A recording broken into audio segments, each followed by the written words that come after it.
Dando continuidade à videoaula de tratamento periodontal básico, nós comentamos com vocês que o tratamento periodontal básico não consiste apenas na orientação de higiene bucal e nos procedimentos de raspagem e alisamento radicular. Existem outros procedimentos, considerados procedimentos complementares, que fazem parte da terapia periodontal básica. E dentre esses procedimentos nós temos aqui a realização de restaurações temporárias, tratamento endodôntico, eliminação de fatores retentivos e placa, a terapia oclusal, o ajuste oclusal, pequenos movimentos ortodônticos, contenções provisórias e realização de próteses provisórias. Então esses são procedimentos considerados procedimentos complementares dentro da terapia periodontal básica. Com que finalidade nós fazemos, então, essas restaurações provisórias? Veja que esse paciente que apresenta lesões de cárie, principalmente na região cervical, dificilmente ele vai conseguir manter um bom padrão de higiene nessas regiões. Então, como parte da terapia periodontal, nós devemos fazer a remoção dessas lesões de cárie e a realização de restaurações provisórias, para que o paciente consiga executar adequadamente as medidas de higiene que foram prescritas a ele.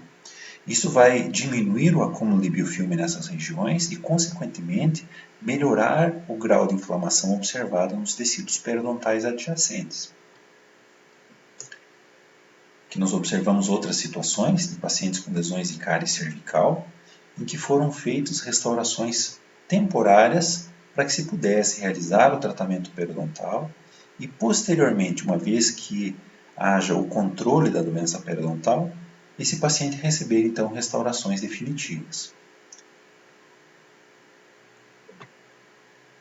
Aqui uma outra situação, que o paciente apresentava uma lesão de cárie na face palatina decimolar e foi feita a remoção do tecido cariado e a realização de uma restauração provisória.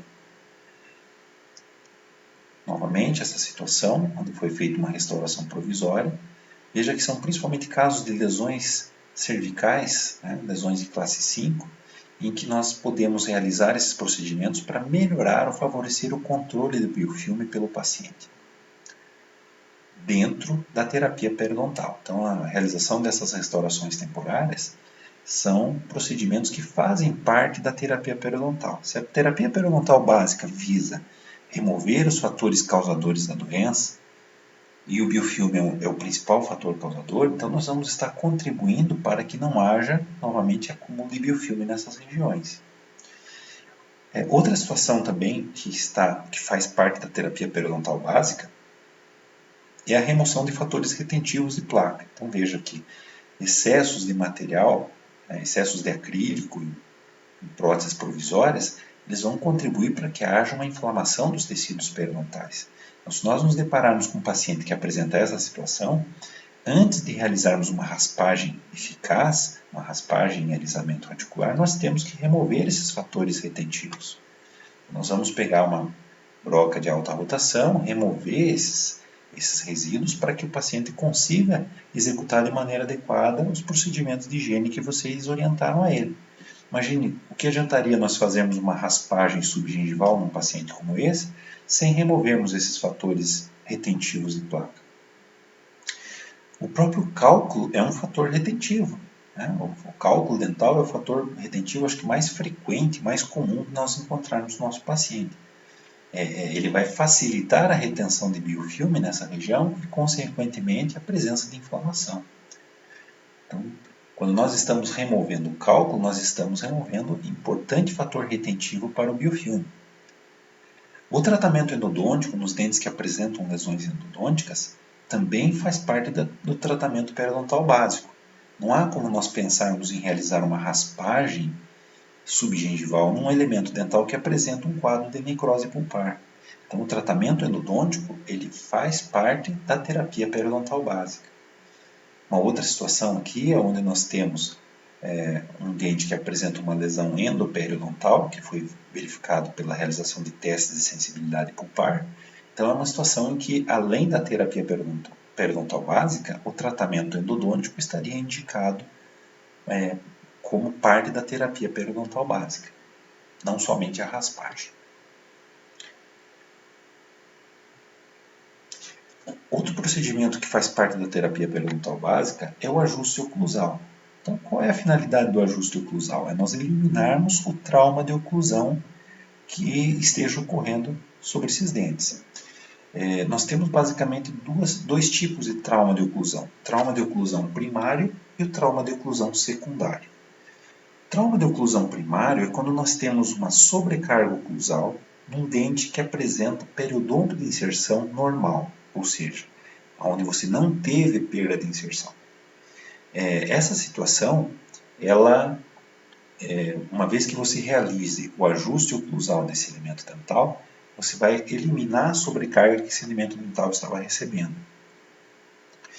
O trauma de oclusão secundário é a presença de uma carga normal ou de uma sobrecarga em dentes que já apresentam periodonto reduzido. Então, quando nós temos dentes que já apresentam perda de inserção e, além disso, nós constatamos que há um contato prematuro, seja na máxima intercuspidação habitual, na MIH, ou nos movimentos excursivos de lateralidade e de protrusão, esse trauma de oclusão secundário ele vai contribuir para que haja uma maior progressão da doença periodontal, ou seja, vai acelerar a perda de inserção do paciente. Então, nessas situações, nós temos que fazer, além da raspagem e alisamento radicular, fazer o ajuste oclusal, a terapia oclusal, para eliminarmos esse contato prematuro, esse trauma de oclusão secundário que o paciente pode estar apresentando. Isso faz parte da terapia periodontal básica. Okay? Além disso, nós podemos também utilizar pequenos movimentos ortodônticos para corrigir o posicionamento dos elementos dentais. Por que nós podemos fazer isso? Por que nós vamos fazer pequenos movimentos ortodônticos? Para melhorar o controle de placa do paciente. Então, muitas vezes nós temos situações que dificultam ou que desfavorecem o controle de placa pelo paciente. Então, após a realização da raspagem, após a descontaminação dessas bolsas através da raspagem e alisamento radicular, nós podemos fazer a utilização de pequenos movimentos ortodônticos, como por exemplo nesse caso em que foi feito um fechamento de diastema esse que foi ocasionado pela migração patológica desses elementos dentais. Então, observe, a perda de inserção fez com que houvesse uma movimentação desses dentes para vestibular em decorrência da sobrecarga que esses dentes receberam, visto que eles já apresentavam uma perda de inserção. Então, somente após a raspagem é que nós vamos realizar qualquer movimentação ortodôntica. Nós não podemos realizar movimentação ortodôntica, nem sequer um tratamento ortodôntico mais complexo, em pacientes que apresentam um quadro de inflamação, um quadro ativo de doença periodontal. Então, o tratamento, os pequenos movimentos ortodônticos, eles são feitos como um complemento dentro da terapia periodontal básica, não como tratamento principal, né? E muito menos antes de se realizar a raspagem e o alisamento radicular. Então, veja outras situações em que foram feitos pequenos movimentos ortodônticos visando melhorar o posicionamento dos elementos dentais e favorecer o controle de placa por parte do paciente. Okay?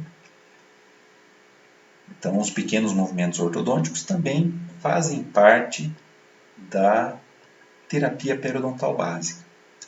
A confecção de próteses provisórias para repor elementos dentais perdidos também pode fazer parte da terapia periodontal básica.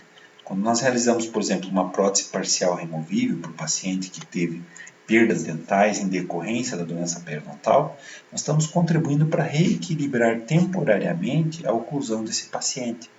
Então, veja que sem essa prótese provisória, ele está tendo uma sobrecarga mastigatória nos elementos dentais remanescentes.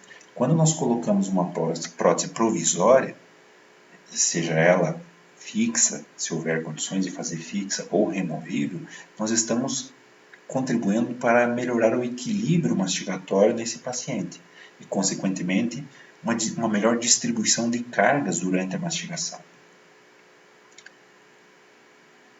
E outro procedimento que também faz parte da terapia periodontal básica é a esplintagem ou a contenção.